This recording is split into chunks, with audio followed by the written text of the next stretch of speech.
Bienvenue dans le vestiaire avec Nicolas Saint-Pierre.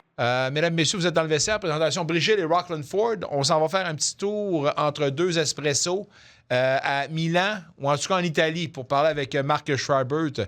On va jaser de Super Bowl certainement et un peu d'Olympique. On lui passe la parole. Il était tellement bon entraîneur de football que Rick Campbell le voulait dans son club et on l'a même considéré pour le poste de commissaire dans la Ligue canadienne de football. Il est maintenant un des meilleurs analystes dans la francophonie. Sur les lignes de côté, allons rejoindre Marc Schreibert. Marc Schreibert, certainement, qui doit en avoir pas mal à dire sur son expérience là-bas jusqu'ici. Comment se passe justement votre préparation? Comment se passent les Olympiques pour vous autres? Et comment as-tu vécu en gang le visionnement de ce Super Bowl? À tes trois questions, la première des choses, c'est que c'est fou comme on est tellement concentré juste sur notre discipline à nous. Moi, je gère le programme olympique en courte piste. On voit personne d'autre. Chaque sport a sa propre préparation, sa propre réalité. D'ailleurs, nous, on est à Milan, on n'est que 4 sports, c'est des sports d'aréna, donc hockey masculin, hockey féminin, patinage de vitesse longue piste, patinage de vitesse courte piste et patinage artistique. Donc, tous les gens en aréna, mais les autres en montagne, sport de glisse, le ski, ainsi de suite, sont tous à 5-6 heures de route dans d'autres villages olympiques. Donc, on est un peu plus petit, un peu refermé sur soi-même. Puis de mon côté, ben là, nous autres, on pourrait dire qu'on ronge les bandes parce qu'on commence demain matin. Ça fait 10 jours que l'équipe olympique courte piste est arrivée pour qu'on puisse s'acclimater au changement d'heure, aux conditions de glace, établir une routine. C'est fait. Là, on est dû pour commencer. Ça commence pour vous autres à 4h30 du matin. Et puis hier, étant donné qu'on est proche, tout mon staff voulait dormir. Je suis le seul qui était réveillé tout seul dans ma chambre d'hôtel à regarder le Super Bowl. Nicolas avec un sac de chips italiens que je m'étais trouvé comme ça dans un dépanneur du coin, puis je me suis fait une nuit de Super Bowl moi-même. Oh, mais excuse-moi, je suis désolé pour toi, mais je suis sûr quand même que tu as eu beaucoup de plaisir à décortiquer ce qui s'est passé. C'est pas le match le plus vendeur. Puis, il y a une affaire qui est sûre, c'est que il y a le Super Bowl, mais ce qui englobe le Super Bowl. Puis, au-delà de l'aspect sportif, il y a aussi l'aspect social de l'événement là, dont il faudrait parler. Là. Je m'étais jamais rendu compte autant de ça parce que toutes mes années à regarder le football, comme bien des gens, moi je rassemblais des gens chez moi, des amateurs de foot en plus, des coachs de football, des fois à 3 écrans dans le même espace. Puis tu sais, là tu te ramasses tout seul. Fait que moi, ce que j'avais faim de voir, c'est le match. Je suis tout seul, je suis pas dans une ambiance de Ouais. fête. Je m'étais jamais rendu compte qu'il y a autant de festivités, puis je vais utiliser même le mot flafla. Tu sais, le botté d'envoi, ça finit plus de commencer, puis après ça, à un certain moment donné, moi, il est rendu 2h30, 3h moins quart du matin, et là, écoute, les célébrations de la mi-temps commencent. Ouf, mon Dieu. Fait qu'écoute, j'ai manqué de juste de football. J'avais le goût de voir du football. Puis, ben, c'était un match super défensif à la saveur de ce que les Patriotes nous ont présenté comme match, type de match cette année. Mais finalement, l'attaque des Seattle a eu le déçu. Oui, ben c'est ça. On s'attendait certainement à un match axé sur la défensive. On l'a eu. Si on décortique justement les deux forces en présence, en commençant par les Patriots, où est-ce que ça a chopé pour eux autres ou est-ce qu'il y a eu peut-être un petit peu plus de positif selon des observations? Là? Oui, il y a 4 choses qui ont tenu mon attention quand je pense au match des Patriots. Premièrement, ils ont perdu la bataille du terrain. D'ailleurs, 8 fois à Seattle, quand ils ont eu le ballon, ils ont marqué des points. Tu diras, ben, ils n'ont pas marqué des touchés à chaque fois, mais ils sont au moins avancés assez pour aller chercher 3 points régulièrement. Donc, quand tu donnes en 8 occasions des points à l'adversaire, ça devient un peu compliqué. J'ai été surpris de voir que le carrière, mais a tenté 43 passes. Ça, je ne sais pas pourquoi. Je ne peux pas concevoir contre le type d'équipe qui était devant nous qu'on n'a pas essayé un peu plus de s'établir au sol. Puis en plus, sur les 43 tentatives de passe, Nicolas, on n'a même pas réussi 60% de nos passes. Puis défensivement, je vais donner quelque chose là, qui était une réalité incroyable. Le meilleur plaqueur, celui qui a le plus de plaqués à la défensive pour les Patriotes, c'est le maraudeur. Il y en a eu 13. Mais là, les gens là, qui nous voient présentement, le maraudeur là, en arrière, là, c'est celui qui est le plus loin en arrière. Fait que si c'est lui qui a fait le plus de plaqués, ça veut dire que souvent, le ballon s'est rendu à lui. Donc, on n'a pas eu autant de succès qu'on aurait voulu défensivement parce que finalement, c'est ta dernière ligne de défensive qui a été obligée souvent d'arrêter le jeu. Donc ça, je trouve que c'est très révélatif du fait que trop souvent, on a donné beaucoup de terrain, ce qui leur a permis de marquer des 3 points. Puis des 3 points, prendre l'avance, puis éventuellement de marquer un toucher aussi.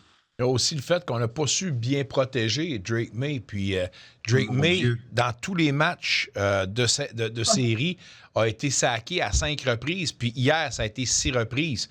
Comment ça vient jouer dans la confiance? Puis évidemment, là, quand il sait qu'il y a une épée de Damoclès qui tombe, qui pend au-dessus de la tête, là, le gars ne peut pas réagir de la même façon tout le temps. Là. Moi, je me suis noté que dans mes propres notes, j'ai dit, voyons donc, qu'est-ce qui s'est passé avec la sélection de jeu? J'ai trouvé que, et même de part et d'autre, trop souvent, le carrière avait le ballon, on dirait, pour des passes à développement plus long. Puis tout le monde avait parlé de ça. Les deux équipes ils ont des lignes défensives incroyables. Ils peuvent se rendre au carrière sans même blitzer. Je ne l'ai pas compris, celle-là. Écoute, j'ai un de mes chums qui coach la ligne offensive universitaire. Il m'écrit pendant le match avec que j'étais debout, que je le regardais. Puis il m'écrit, « Hey Marc, j'ai l'impression qu'il y a des unités offensives qui utilisent ce qu'on appelle le lookout block. » Tu sais ce que ça veut dire, ça?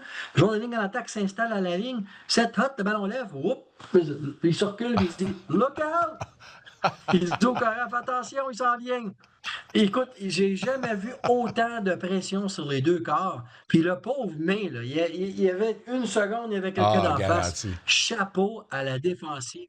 Défensif de Seattle. Oui, bien, parlant de Seattle, la meilleure équipe l'a remporté. Tant qu'à moi, on a été opportuniste dans les chances qu'on s'est données.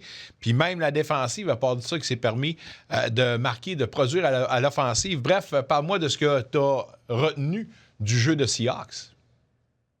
Puis on regarde Seattle, donc il y a 5 choses qui ont retenu mon attention, c'est qu'ils ont eu une attaque beaucoup plus balancée. On a eu du succès à avancer le ballon autant au jeu au sol que par la passe. On a même bien distribué les jeux de passe à travers différents receveurs de passe. Eux autres aussi, d'ailleurs, ils ont juste un peu au-dessus de 50% de leur jeu de passe de compléter, mais ils avaient du succès au sol. Ils ont pu s'établir, le fameux Walker, 135 verges de course au sol. Quand tu regardes maintenant, si je compare la statistique de tantôt, qui est le meilleur plaqueur, celui qui a le plus de plaqués à la défensive des Seahawks? Ben, c'est pas un maraudeur à l'autre bout du monde, c'est un secondaire de ligne. Donc, ça veut dire que défensivement, on faisait notre travail, puis on était capable d'empêcher les Patriotes de courir. Et finalement, je pense que justement, on a créé cette muraille-là. D'après moi, la seule façon que les Patriotes pouvaient gagner ou rester dans le match le plus longtemps possible, c'était de courir avec le ballon. Bien, Seattle a réussi. Écoute, des fois, là, le porteur de ballon du côté des Patriotes faisait une verge ou deux. Il y avait 2-3 joueurs en pleine figure. Vraiment, j'appelle ça une muraille défensive contre le jeu au sol. Puis toi, tu m'as demandé de faire une prédiction la dernière fois. Je t'ai dit, je ne suis pas de ce genre-là, mais je suis capable de te dire que la meilleure équipe sur papier, c'était Seattle. C'est tout simplement eux qui ont mieux exécuté hier. Puis dis-moi si je me trompe, le commentaire que j'avais tout à l'heure avant d'entrer en onde avec toi, c'est que il y a l'histoire des Patriots qui nous confirme que dans le monde du sport, un programme qui peut passer de 0 à top niveau en pas grand temps, mais en amenant du monde de qualité pour justement bâtir cette affaire-là. Y a-t-il un autre sport où justement on peut avoir des virages à 180 degrés dans un programme si rapidement selon toi? Puis ben, moi, ce que je vais te dire par rapport à ça, c'est que si tu n'as pas des grandes vedettes offensives, d'expérience que tu es allé chercher dans des échanges, quoi que ce soit, concentre-toi sur ta défensive au football. Ouais. Et tu regarderas, là, la minute, il n'y a pas un seul joueur des Patriotes qui complète le plaqué. Il y en a un, puis un deuxième, puis un troisième, puis un quatrième qui arrive vite. C'est une histoire de gang. Et lui, il a construit, ce coach-là, entraîneur-chef, qui est d'abord un gars de défensive, a construit une unité défensive à son image, agressive, en équipe. Et c'est ce qui fait qu'ils ont toujours été dans le match durant l'année. Puis, ben, ils ont été assez opportunistes à l'attaque, même avec un jeune corps. En tout cas, ils ont tout un avenir devant eux. Nicolas, ils ont tellement de jeunes joueurs des deux côtés du ballon. Je pense qu'il y a des belles saisons à venir du côté des Patriotes. Certainement. Chapeau, puis chapeau à l'organisation, chapeau aux Seahawks. Chapeau à toi de rester avec nous pour nous jaser. Ça, c'est plaisant. Demain, vous avez une grosse journée. Va te reposer, mon ami. Je pense que tu le mérites, mais certainement qu'on va se jaser de vos performances olympiques. Puis Puis salutations à Mme Maltais. Je sais pas si tu la connais personnellement, mais quelle belle histoire sur longue piste qui s'est passée avec elle. Là. Chapeau à elle. Chapeau à elle. Bien sûr. Bien sûr, hey, je te mentionne une dernière chose. J'ai jamais autant trippé sur les angles de vue. J'ai compris qu'il y avait plus que des spiders au-dessus du terrain. Ils se sont servis finalement de drones en arrière qui suivaient le caucus, qui suivaient le jeu, qui progressait. Je sais pas si les partisans ont remarqué ça, mais on voyait le match du Super Bowl dans tous les angles. Donc ça, pour moi, j'ai adoré le progrès qui s'est fait au niveau télévisuel. D'ailleurs, ces mêmes drones nous donnent des prises de vue incroyables pour la descente de ski alpin aux Olympiques. Ça a coupé le souffle. À toi, mon ami, je te dis chapeau. À bientôt. On se reparle. Et bonne chance aux Olympiques. On vous dit le mot de Cambronne. Marc Scharbert, mesdames, messieurs, Peter Bin, cette portion d'émission. Au retour, on va parler avec Phil Aumont. Restez là. Vous rêvez d'une nouvelle cuisine ou salle de bain? Faites confiance à DBK, expert en rénovation depuis plus de 35 ans. Avec 2 succursales à Gatineau et Orléans, DBK offre un service clé en main de la conception à l'installation. Designer expérimenté, matériel.